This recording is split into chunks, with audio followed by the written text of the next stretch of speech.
Ìròyìn tí a rí kà yìí sọ̀rọ̀ nípa àwọn ológun Nàìjíríà tí wọ́n sọ wípé wọ́n ṣe àwọn iṣẹ́ kan ní Sector 1 àti Sector 2 iṣẹ́ wọn ní agbègbè North West ní Nàìjíríà. Sector 1 ní iṣẹ́ tiwọn ní Kaduna State wọn lọ́hùn-ún tí Sector 2 sì ń ṣiṣẹ́ tiwọn ní Zamfara State. Ìròyìn náà sọ pé ní àwọn agbègbè méjèèjì yìí àwọn ọmọ ogun Nàìjíríà ti gba àwọn kan tí wọ́n jí gbé padà. Bẹ́ẹ̀ náà ni wọ́n ti dá àwọn agbésùmọ̀mí kan níbùú tí wọn ò jẹ́ kí wọ́n ráyè ṣe aburú tí wọ́n fẹ́ ṣe. Bẹ́ẹ̀ náà ni wọ́n ti mú àwọn afurasí kan tí wọ́n sì rí àwọn ohun ìjà gbà lọ́wọ́ wọn pẹ̀lú alùpùpù àti oúnjẹ tí wọ́n fẹ́ lò.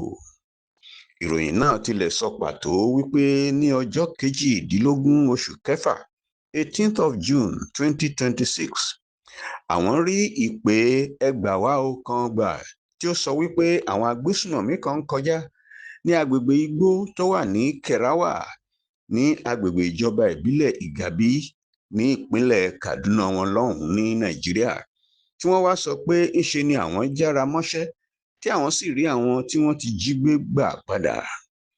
Ìròyìn náà sọ pé àwọn ológun Nàìjíríà yìí pàdánù ọmọ ogun wọn 3 tó kú ní Maru Local Government Area, Zamfara State ní àkókò tí wọ́n ń kojú àwọn agbésùmọ̀mí tibẹ̀.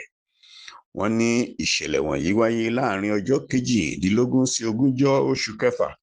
Orúkọ ẹni tó kọ ìròyìn náà ní Amarachi Okonkwo. Ó sì kọ ní ọjọ́ 22 oṣù kẹfà 2026.